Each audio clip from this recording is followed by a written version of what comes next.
Now, it's easy to forget, but the first Surface from Microsoft was a huge risk. Microsoft was competing with its Windows partners when it got into the PC market. It was trying to make a whole new type of device by combining a laptop and a tablet. And by making new software for Windows computers that run on ARM chips, it was bet that the mobile age would change how laptops work and how people use them. Starting us off, is Microsoft's Surface up for it again? Microsoft didn't get it right the first time, and it took a few years for the Surface line to really get going. But after a decade, the results are clear. The Surface worked. Not only did the idea that you can attach a keyboard to a tablet and turn it into a laptop became common in the industry, but Surface also helped Microsoft make a lot of money. Still, the Surface Studio is one of the most ambitious desktop PCs ever made, and even the Surface Laptop, which is simpler, is a winner. The Surface Pro 8 is one of the best PCs you can buy, but it is a bit pricey. This week, Microsoft will announce a new line of Surface products to mark the 10th anniversary of the product. We might get a new Surface Studio, Surface Laptop S, and Surface Pro 9 that are faster, according to rumors and leaks. They'll be nice devices that can compete well in the Windows markets, which is getting more and more crowded. This event is happening at a bad time for Microsoft, but it also makes them want to do something. After a huge boost from the pandemic, the PC market is falling hard. Everyone seems to have bought new computers in 2020 and 2021 and isn't looking for an upgrade yet. It's tempting because the market needs a big new idea about how PCs should work again. Microsoft has already changed them. Can it do it again? In recent years, Microsoft has shown off a couple of devices that might fit the bill. With the Surface Pro X, Surface Neo, and Surface Duo, it made a big push into devices with two screens that could be folded. The Surface Neo didn't even make it to the market. On the other hand, the Surface Duo has been getting better and better over the last few years. The Surface Pro X was the most interesting thing to come out of that event. It was a great new generation PC that was thinner, cooler, and powered by ARM, but it couldn't get past its problems with apps not working well with it and slow performance. Microsoft has been interested in these kinds of devices at least since the Courier. As foldable phones keep getting better and more popular, we probably haven't seen the last of Microsoft's work in this area. The Surface Go, which is the smallest, lightest, and least expensive model in the lineup, is the other device that Microsoft hasn't quite figured out. The Go could and maybe should be Microsoft's best answer to the iPad and Chromebook. It's a tablet that works like a tablet and has all the extra productivity features that come with Windows. Even the third generation of Surface Go was hard to use because it was expensive and had short battery life. Microsoft still hasn't found the right balance between speed, portability, and price. Microsoft will have to figure out how to make ARM-powered Windows computers work if it wants to push the PC market again. It has to keep working on devices like the Pro X because that's where the future is going. Phones and computers are getting closer and closer together, and people want laptops that start up faster, last longer, and work everywhere. Devices with ARM processors can be thinner, lighter, and have more interesting shapes because they run more efficiently and can connect to cellular networks. But of course, these devices are useless if they don't work. That means fixing problems with battery life, making Windows run better on these less powerful chips, and most importantly, making sure apps work together.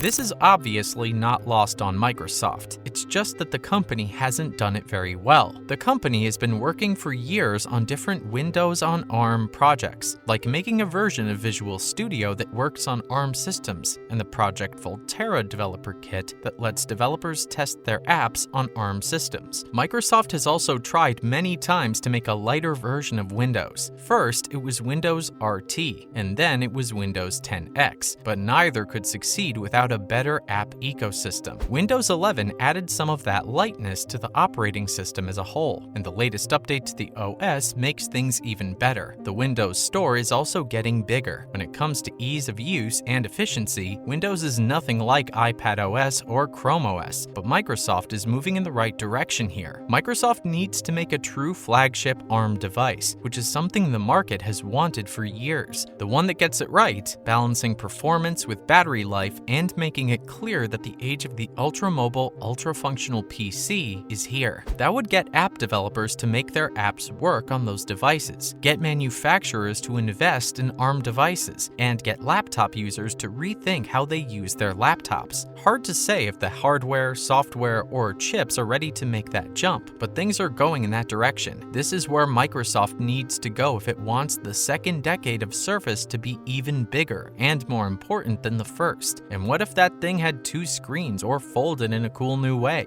I also wouldn't be upset about that. In related news, Microsoft says Xbox Game Pass is profitable as it sees subscription growth slow. Phil Spencer, the CEO of Microsoft Gaming, said that the Xbox Game Pass subscription service is already making money for the company. Spencer also said at the Wall Street Journal's Tech Live conference that Xbox Game Pass brings in about 15% of all the money Microsoft makes from Xbox content and services. Spencer says that he now thinks Xbox Game Pass will stay at about 10 to 15% of Microsoft's Xbox content and services revenue, and that it's profitable for us. It's a rare look inside Microsoft's Xbox console and Game Pass subscription business, especially since Spencer says Xbox Game Pass won't make up most of Microsoft's gaming revenue. There's a reason for that. Only a certain number of Xbox owners can sign up for the service. Microsoft just said that PC Games Pass subscriptions grew by 159% year over year, and that more than 20 million people have streamed games on Xbox Cloud Gaming, up from 10 million earlier this year. PC seems like a clear place for Microsoft to grow, but there's always mobile. Microsoft is building an Xbox mobile gaming store to compete with Apple and Google, but it will be hard to grow Xbox Game Pass on platforms like iOS, where rival stores and even cloud gaming apps are not yet possible. Spencer said that he was aware of these problems, but he thinks that Microsoft is thinking about the long term when it comes to a mobile Xbox store. During Spencer's time on WSJ Tech Live, pricing was another hot topic. Microsoft hasn't raised the prices of Xbox Game Pass or Xbox consoles yet, but Spencer has hinted that could change in the future. We haven't changed the price of our console, games, or subscription. Spencer says, I don't think we'll be able to do that forever. I do think we'll have to raise the prices on some things at some point, but we thought it was really important to keep the prices the same before the holidays. Finally, Xbox game streaming console is years away. Phil Spencer, the CEO of Microsoft Gaming, said that the company's Xbox game streaming console is still years away. Spencer talked about the Keystone Xbox game streaming device at the Wall Street Journal's Tech Live conference yesterday. We recently saw this device on his shelf. Even though Keystone was just a prototype, Microsoft did say last year that it planned to sell this streaming device for Xbox, but it's not coming soon anymore. Will we make a device that streams at some point? I think we will, but I don't think it will be for a long time, says Spencer. It's not clear why Microsoft stopped making a dedicated Xbox streaming console, but it could have something to do with how big it would be. Keystone looks like an even smaller version of the Xbox Series S, but consumers are now used to devices like the Chromecast that are basically dongles that hang out of an HDMI port. Microsoft was always careful to call Keystone a streaming device instead of a stick, but many people still thought it would be a dedicated streaming stick. Microsoft still needs to do some work on Xbox Cloud Gaming before it can be used on TVs. Even though the company was able to get an Xbox TV app on Samsung TVs, it can only stream games at 1080p at 60 frames per second. Both Google Stadia, RIP, and Nvidia's GeForce Now, which are competing services, let you stream 4K video to your TV. Any streaming console for Xbox games that comes out in the future will be able to work with Xbox Game Pass. Spencer also said that Microsoft's game subscription service makes money, even though growth on the console side has slowed down. Unfortunately, guys, that's all the time we had for today. Make sure to like and subscribe to the channel. Till next time,